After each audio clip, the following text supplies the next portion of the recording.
Hello, hello, hello, and welcome to another episode of Wife for Life with Michelle McElroy. This is season 2, episode 2, and I am looking forward to this conversation. I am looking forward to recapping some of what was said on episode 1 with my hubby, my boo, Ray McElroy, and just kind of diving in a little deeper to that. So, this episode I call I Am Woman, I Am Wife. And I just want to talk to you guys a little bit about what that means by starting off with a song that I kind of fell in love with this past summer, or was it even the summer before? Hmm. I don't know. But let me read a little bit of the lyrics to you. It says, I am woman by Emmy Melly, and I hope I'm saying her name right, but the song is fire. It says, I am woman, I am fearless, I am sexy, I'm divine, I'm unbeatable, I'm creative. Honey, you can stand in line or get in line. Let me get the lyrics right. I am feminine, I am masculine, I am anything I want. I can teach you, I can love you if you got it going on. And if they're our husband, they obviously got it going on, right? And I just love that because for so many levels, but I just feel like to kick this off, Ray actually started by talking about quiet confidence in the previous podcast. Quiet confidence. And I feel like this song exudes confidence. And I want us all to embrace our own inner confidence, that our own inner strength, our own inner womanhood, and recognize what that is and all that it is. When she says, I am feminine, I am masculine, it makes me think about there are times where we really do have to be strong and channel some of our testosterone energy. We have to be strong, we have to be firm, we have to set boundaries, we have to self advocate. Those things come naturally to men, but not necessarily naturally to us. So for me, I just feel that sometimes we have to be masculine in order to achieve the goals that we want as a woman and as a wife, right? So anyway, quiet confidence. Let's talk about that a little bit. Quiet confidence to me is simply about being you, right? We have to be ourselves. And mostly when he said this, he was referring to what he felt I possessed when we first met in college, and what he felt attracted him to me when we first met in college. And for me, that was somewhat confidence and somewhat shyness. I was kind of shy when we were in college, and I was getting to that point where I was breaking out of my shell. So he got to see both sides of me in that statement and in that season of life that I was in. But I want you guys to be affirmed in no matter what your personality is, whether you feel like you're boisterous or not, be you. Be you is the bottom line. Be you. Because by being you, that's what's going to draw your husband in, or your husband to you. That's what's going to attract, for singles, the type of man that they desire. Because as Ray said, men already know what they want, and they already know what it looks like. So either you are or you're not. There's no need in you jumping hurdles or jumping through hoops to try to be someone that you're not for someone who you think is the one for you.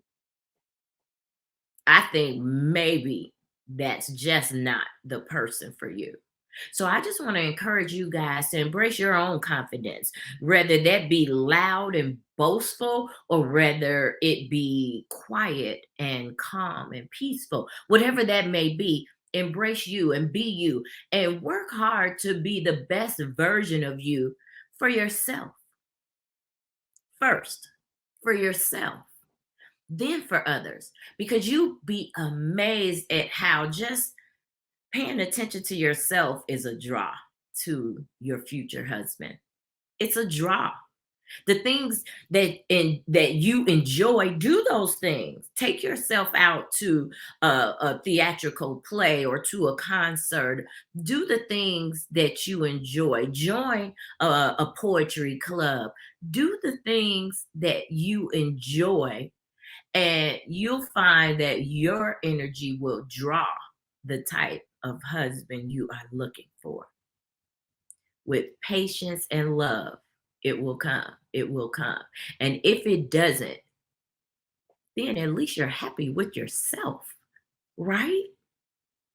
And that's the most important, first and foremost, is for you to find joy and happiness within yourself. Quiet confidence, right? That's one of the things he talked about. Um, the second thing he talked about, ooh, I think is super powerful. And we'll just call that safe space and self care. Safe space and self care. Let me explain. So, in order to create a safe space with your spouse, and this is so important, guys, we have to give each other the freedom, the permission to be vulnerable, to be honest and truthful with one another. And it has to be a space that's judgment free. That's imperative. I can't say that enough. It has to be judgment free. I'll give you an scenario where I almost missed it early in my marriage when Ray was still playing football, and he was going to all these different places. I mean, I didn't go to all of them, and to be quite honest, it was the warm weather states for me. Those I was interested in going to, not the cold weather places. So anyway, um, he went to all these different places, and I'm just thinking, man, he is well traveled. And what sites did you go see, and what places did you explore when you went to those different locations? And he said, I just stayed in my room.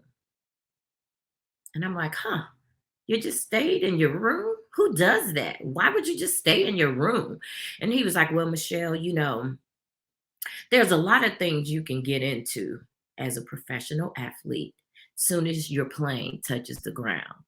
He said there are a lot of people that are willing to get into some stuff with you if you want to. There are a lot of females that are interested in getting into some stuff with you if you want to. So I just figured the safe place for me would be to stay in my room, catch up on some movies, do some reading. And I was like, so you mean to tell me that you don't have enough self control to go out and be around the people? That was what was going through my mind. And I started that sentence. But then I said, self? Maybe those shouldn't be the words that come out your mouth. And I'll take it a step further. I think it was the Lord. He was tapping me on the shoulder, maybe even thumping me on the head, like, girlfriend, this is not the time. This is a moment and you're going to miss it. And in that moment, I felt like it opened a door for a safe space to be created. And so Ray felt vulnerable enough to tell me that, yeah, that might be a struggle. Yeah, that might be temptation. And no, I don't want any parts of it. I'm trying to stay clean. I'm trying to stay pure. I'm trying to stay faithful. Right? So if your husband is bold enough, is courageous enough to share some of his struggles, please don't judge him. Please don't ridicule him. Please don't penalize him for being human.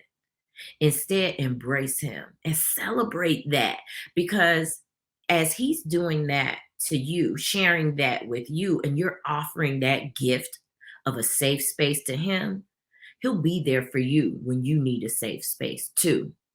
And sure enough, there was a time early in our marriage where I just wasn't feeling confident in myself. And I began to look to the left and look to the right and see these dynamic women around me doing big things. And I just didn't know what was the big thing for me to be doing, if anything at all. And I felt uncomfortable, and uncomfortable turned to jealous. And I didn't like that. And so I thought I would share that with my husband. And man, did it bless me. I mean, seriously, y'all, it really blessed me. Because that's when he told me, Michelle, God is no respecter of person. So if purpose is what you're searching for, ask God for your purpose. He will give it to you. He loves you just as much as he loves those women that you think you're jealous of. And if you know me personally, you know that is so not me. That was learned behavior from my childhood. I am so not at my core a jealous person. So having that conversation, letting that out and letting go of that changed my life. So I want to encourage you guys to create that safe space. It is the gift that will keep on giving as your marriage grows older, year by year, anniversary by anniversary. Safe space. Self-care. Let's talk about it. So, self care is so important, especially for us women, because a lot of times, especially if you're a Christian woman, you'll hear a lot of, how we have to sacrifice, how we have to be servants, how we have to serve others. And all of that is true, right?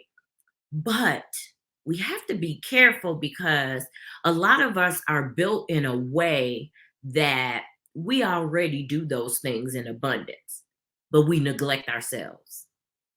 I'll say that again. We already serve, we already sacrifice, we already compromise, and oftentimes give in, and give away what our desires are to meet the desires and to please our family, our friends, and those around us. And so I want to challenge you a little bit on that, because I don't want you to get rid of those things. I just want you to take care of yourself. You cannot pour out of an empty vessel. I've said that so many times. You can't pour out of an empty vessel. And I'll say it again because we have to be able to fill ourselves up. And I have a guest coming up who, man, she even checked that thinking and said, listen, fill up the vessel. Don't have a half full vessel and try to pour out of it. Hey, I love that. I love that, because then that means you still have some for self. You still have some energy to do the things that make you feel like you love yourself. Right? I don't know about you guys, but I have 4 children and I had 3 of them pretty much back to back. And there were days where after I got all 3 of them dressed, I was done. I was like, I have zero energy for Michelle. So this hair is going to get pulled back and I'm going to wear some sweats today and it's going to be what it's going to be. And that was it for me. That was that season of my life where days got hard like that. But this is the thing, as your children get older, because I understand that, and far be it from me to judge anybody who is exhausted to do something that I think they should be doing. But I want you to think about what makes you feel happy, what makes you feel seen and heard. And those things I want you to offer to yourself. I want you to do those things for yourself. And if you desire some of those things from your spouse, that's why that safe space is so important, because then you can also get what you need from your spouse. You can get him to actually support you in those efforts. as you heard on episode 1, Ray had to at some point say, "Okay, babe, you look tired. Are you listening to your body? I think you might need a nap or a few hours by yourself." And he would do things like on a Sunday, give me that day off, take the kids to church. And I would have 2 to 3 hours to sleep or take a long hot bath or sit in silence or watch a movie. I mean, whatever I wanted to do, I could do during that time.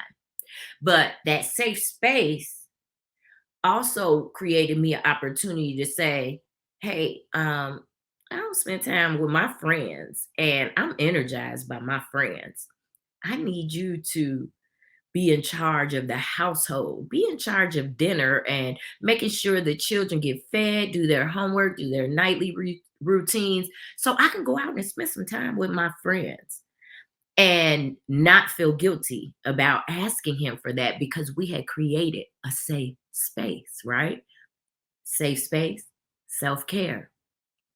So I want you guys to begin to think about those things, begin to do those things, and include your partner in on those things. Don't expect your husband to know what you need. You should know what you need.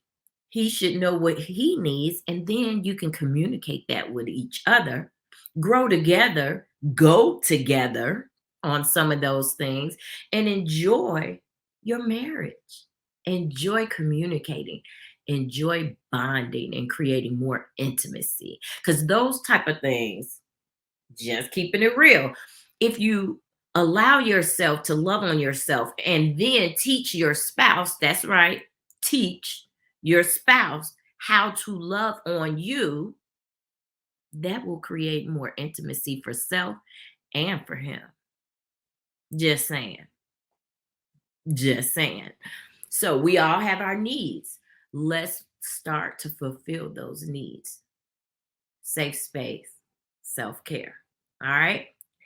And this is the other thing I want to say about that last thing. I had to come to some realizations about myself because Ray mentioned this on episode 1. Early in our marriage, Ray would not self advocate at all. He would let me vent or let me share what was going on with me or my issues that I had with him, but he would not self advocate. And I would beg him, tell me, what are your expectations of me? What do you want from me? He would admit to this. So, episode 1, he said that there were times when he finally got the nerve, the courage to go ahead and self advocate that he would do so, but he did not feel heard. He felt rejected. I can explain that to you. At the time, I did not realize it, but I had become a perpetual victim. And if you've seen some of my other posts on Instagram and TikTok and Facebook, you'll know what I mean by perpetual victim, which is simply that I oftentimes felt that, hey, he did this. And so it led me to do that. And so therefore, I am actually the victim, not you. Right? I believed in that cause and effect thing. But here's the thing, if that is always the formula that you live by, you will be a perpetual victim because you're not really focusing on what's really going on with you. So, what I realized is I was not self advocating properly. I was not setting boundaries. I was constantly giving in to what he wanted or my children wanted, sacrificing what I wanted, unbeknownst to them. And so, therefore, when he would respond or do something in particular, I would then blow up at him. I would go off, as some people may call it, or I would yell or fuss at him and treat him disrespectfully, quite honestly. And I felt like I had every right to. But actually, it was my fault. I had allowed myself to become a perpetual victim because I did not stand up for myself. Masculine energy. I felt like if they loved me, they would treat me this way. If they loved me, they wouldn't ask me to do this or that or to sacrifice this or that if they loved me. But actually, if I loved myself, I would not say yes to everything or no to myself all the time. If I loved me, I would set boundaries. I would make solid choices and stick with them. I would communicate and self advocate. And I would be okay with the fact that in this moment, I wasn't able to fulfill what they wanted and what they needed because I had something else that I needed to prioritize. And that's okay. They'll still love me and I'll still love them, and I'll have many more opportunities to be there for them. But we have to love ourselves, ladies. We have to love ourselves.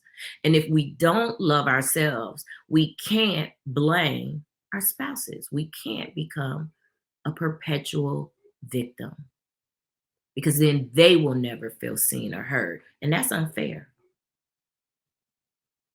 Self advocacy, boundaries, self care. All those things are important, ladies. And I want to encourage you. If you haven't been doing that, start today. Start at least thinking about what that looks like for you and then beginning to execute those things. You'll thank me for it. Maybe later, maybe now. So, the third thing I want to talk to you guys about that Ray mentioned, that I love the term, he talked about being a strong ally. He said, we are our husband's strong allies. Woohoo! I don't know if that makes y'all excited, but that makes me so excited. It makes me so doggone excited because oftentimes the couples that I've worked with, especially when it comes to pro athletes and their wives, or top corp execs and their wives, like men who have high profile positions. Oftentimes I hear their wives saying that they don't feel valued in the relationship. Whew, man, I could say that 1,000 times because it is so true that oftentimes we don't feel valued in our relationships. I want you to not give up. I want you to recognize who you are. God created you as this brilliant woman who has great ideas, who, I mean, your discernment is on point. Like, I just want to affirm you guys that you are strong allies. And I want you to walk in confidence. I want you to stand firm in the fact that you are a strong ally. And mostly, I want you to learn how to be an effective, strong ally. Two things that I had to learn to get Ray to recognize me as a strong ally. The first thing I had to do was begin to think about how I'm communicating with him. How are you communicating with your husband? Are you yelling? Are you communicating from a negative space for you? So, episode 1 of season 2, I mentioned about what is the source of our communication. Is it anger? Is it fear? Is it hurt? Those things are valid emotions, right? Those are valid feelings. However, we want to make sure that we sit with them and, kind of go through those feelings and figure that out before we begin communicating with our spouse. Because if we communicate with a negative energy behind it, which usually comes when you're afraid that something's going to happen, or when you're hurt because something was done, or when you're angry, which is usually because of the other ones, he's not going to be able to hear that. I'm not telling you don't feel it. Those are valid emotions, but you have to work through why you feel that way before you approach your husband, because you want to communicate from love so that he can hear your words. You want to make sure that when you come, you're able to say, honey, that hurt me when you did that, because it hurt me when you said that, or I didn't feel seen because your actions that followed were different than what I expected or what I suggested. It's not that we always have to be right, because we shouldn't expect that, but we should communicate our expectations. If we agree, then that's easy. But if we disagree, what course of action should we take? That's a conversation that needs to be had.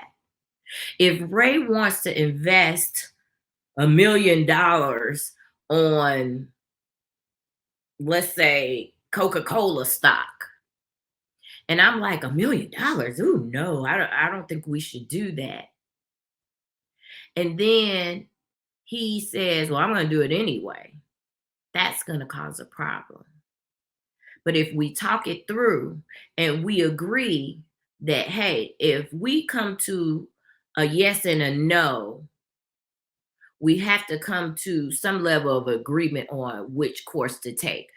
What do I mean by that? We have to get to a point where I'm okay with that $1 million Coca-Cola risk. Never like, okay, because for me, it was a no. And for women, security is everything. However, that I have faith that no matter what, God has us. So, okay. See, if we make the decision together, not only do we feel seen and heard, but we can handle the consequences or the outcome. So if we lose the $1 million, I can say, okay, what's next steps? How do we recoup that $1 million? And he's definitely got to come up with answers for that. But the point is, whatever we do, we should be doing it together. Even if we don't agree, we should agree on that and agree on next steps. And furthermore, we should have the conversation of what that looks like for us, because every relationship is different. A yes and a no might mean a no. Just saying. But you guys have to come to that understanding with one another. Unspoken expectations are killers in marriage. So you definitely want to choose the words that will empower you in those conversations, and make sure where you're communicating from, that source, is love. Always love. The other thing I want to talk about is making sure that you understand each other's style of communication, because that's everything. So, for instance, I have like a formula for Ray that I've developed just over the years in recognizing and paying attention to what he responds positively to and what he doesn't. So, for instance, and I oftentimes gift this to my clients, love languages. A lot of times, love languages are a key to open a door. This is how, for me, Ray's first love language is words of affirmation. That's his first love language, words of affirmation. And so, therefore, I have to be very careful, because all of us have this socio-historical context, right? We have this socio-historical context, meaning the way we respond to current experiences are determined by what we experienced when we were children, but also how we perceive the world and our one-on-one previous experiences. So, with that being said, I had to figured that out over the years, how to communicate in Ray's communication language, hence the formula. Words of affirmation. Ray is a words of affirmation type of guy. If I affirm him, he feels like 1,000%. But if I tell him that something is wrong, he's like negative 1,000%. Like he's very extreme. He goes one way or the other. And I had to realize if I said one thing that he was doing wrong in our marriage, for him, it was like, I'm a horrible husband. I suck. And I had to understand that that's the way his mind works. Doesn't matter if mine works that way. If I want to communicate with him effectively, I need to understand what's going on in his mind so I can communicate with him, so he can receive what I'm communicating with him. So in knowing that, I had to affirm him, look, honey, and ladies, this has to come from a genuine place. And for me, I could genuinely say, babe, you're an awesome husband. Maybe even sometimes have to tell him in what way. You're very attentive. You work hard. You come in and cook dinner or take the children off my hands sometimes. Hey, list examples. That's very affirming. But then after that affirming, I was able to say, hey, but it's this one thing that if you can change that, that would really bless me. Right? So I affirmed him, and then I told him the issue, right? Two things: affirmed him, then the issue, A plus I. What I realized with Ray is I can't leave it on the I. I can't leave it on the issue. So I have to affirm him again at the end. I have to tell him again, listen, seriously, you really are a great husband. A plus I plus A. That's my formula. And I'm not saying that that works 100% of the time, but I am saying it works more often than it doesn't. And I'm very proud of that. Can you tell? It works more often than it doesn't. And that's what we want. That's what we want. We want our husbands to hear our words. So we have to communicate. Can't have unspoken expectations. And we have to learn our spouse's style of communicating. Now, the last thing I want to say is being a strong ally is being a Proverbs 31 woman, protecting your husband's reputation out in the streets, helping him, being his helper or helpmate, helping him look good. And I don't just mean his outfit, but if need be, with his outfit too. But being a strong ally is understanding the needs of your husband and doing your best to fulfill his needs. And oftentimes, if we do that, they'll want to fulfill ours too. So I hope this episode blessed you guys. It was definitely a blessing to have Ray on set with me for episode 1. And I just want to encourage you guys to make sure that if there are some particular topics that you love to hear us discuss, me discuss, Wife for Life podcast discuss, hit me up. Let me know. Follow me at Mrs. Ma'am, MRSMAHM, at all of the media, social media outlets, as well as we're on YouTube and on Apple Podcasts, Spotify, Google Podcasts, almost any podcast network you can think of. And inbox me, DM me. Go to my website, aimarriages.com, and send me a note, email me, let me know what it is that you would like to be discussed on the podcast, because I'd like to be a blessing to you guys. This has been something that has been near and dear to my heart for years. And I'm so grateful that God has blessed me with this opportunity to go on this journey with you all, with other fellow wives. We got to stick together. and I wish I had this early in my marriage. So I definitely want to be a blessing to you too. And I can only be that if I know what your needs are, just like your husband, right? So let me know how I can help by inboxing me, DMing, commenting, whatever you need, however you can.